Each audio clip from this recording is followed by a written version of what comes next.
Entre 500 mg et 2 g, on obtiendrait une efficacité optimale.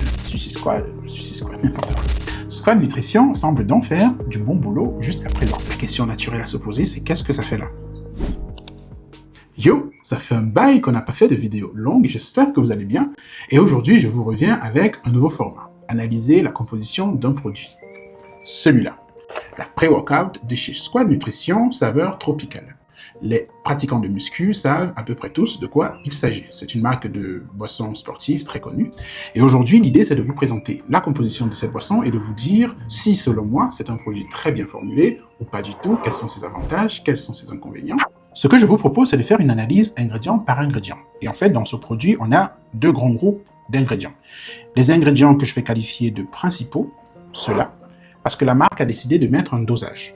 Nous avons la citrulline, la bêta-alanine, la tyrosine, la taurine, l'arginine, vitamine C, vitamine B3, vitamine B12 et la caféine. Quand on regarde un peu plus dans le détail, là, on a des plantes telles que l'extrait de feuilles de manguier, le ginseng, le poivre noir, les extraits de poivre noir en tout cas, et on a des édulcorants, le sucralose, l'acésulfate de potassium, la maltodextrine et des saveurs naturelles. Bon, j'imagine que si c'est saveurs tropicales, on aura des... J'ai pas goûté, hein, je sais pas quel goût ça a. J'imagine qu'on aura des saveurs dites tropicales. Mangue, passion, papaye, j'en sais rien. Bon, ceux qui en ont goûté, dites-moi en commentaire quel goût ça a. J'ai pas l'intention de goûter parce que c'est pas... Je trouve qu'en général, ça a des goûts dont je suis pas très fan. Bon, si les gens boivent, c'est que c'est pas trop dégueulasse, j'imagine. Ah, j'avais oublié l'acide malique. Bon, je pense que c'est le dernier, c'est le seul que j'ai oublié, je pense. Hein. Je vérifie quand même. C'est bon. Je pense que j'ai tous les ingrédients. On peut démarrer. Commençons par les ingrédients du groupe des acides aminés. Pour 15 g de ce produit, c'est-à-dire une cuillère à soupe comme celle-là diluée dans de l'eau, c'est ça, 200 ml d'eau, il y a 4,5 g de citrulline. La citrulline dans l'organisme est un précurseur de l'arginine. Arginine qui permet d'augmenter la production de l'oxyde nitrique, qui est un gaz qui dilate le vaisseau. Si le vaisseau est dilaté, alors on a une meilleure circulation sanguine, une meilleure congestion et une meilleure oxygénation des muscles, ce qui augmenterait donc la performance durant l'activité sportive.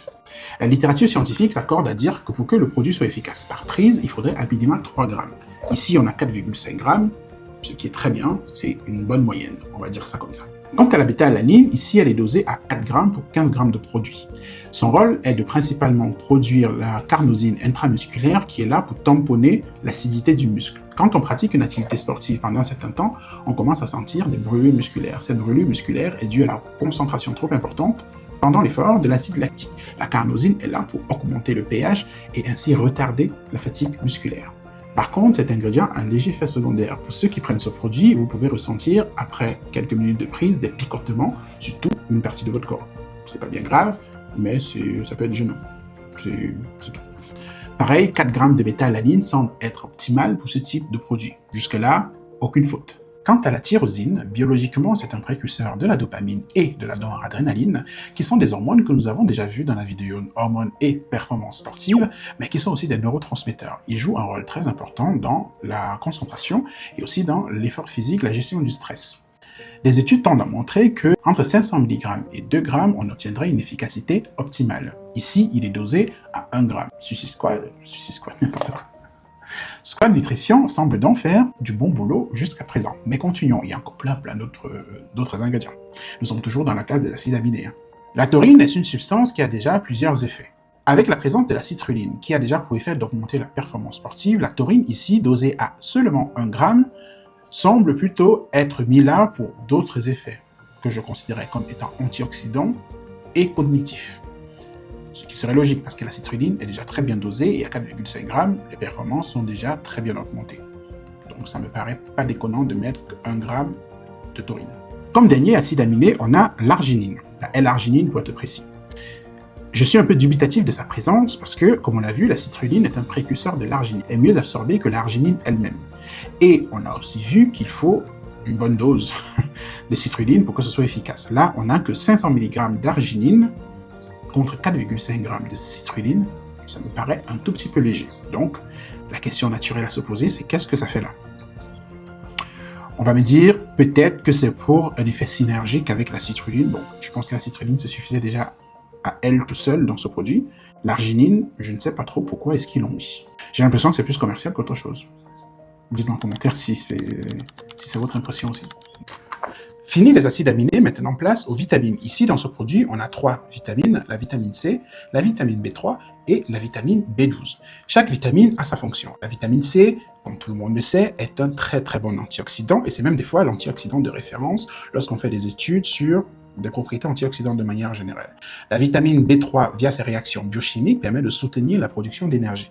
La vitamine B12, ce qui est intéressant dans ce produit, qui le mettent, permet de produire des globules rouges. Plus il y a production de globules rouges, plus il y a oxygénation des tissus, ce qui améliore la performance sportive. Passons maintenant au dernier ingrédient principal de ce produit, la caféine. Et ici, il est dosé à 199 mg, ce qui est déjà pas mal. Pour référence, une tasse de café peut aller jusqu'à 80-90 mg de café. Si vous buvez déjà trop de café dans la journée, 199 mg, ça peut faire trop. Surtout si vous êtes sensible à la caféine. Donc ma recommandation, c'est si vous voulez prendre ce produit de manière récurrente, évitez de prendre trop de café dans la journée. Sinon, vous vous exposez au risque de faire de la tachycardie, de l'anxiété.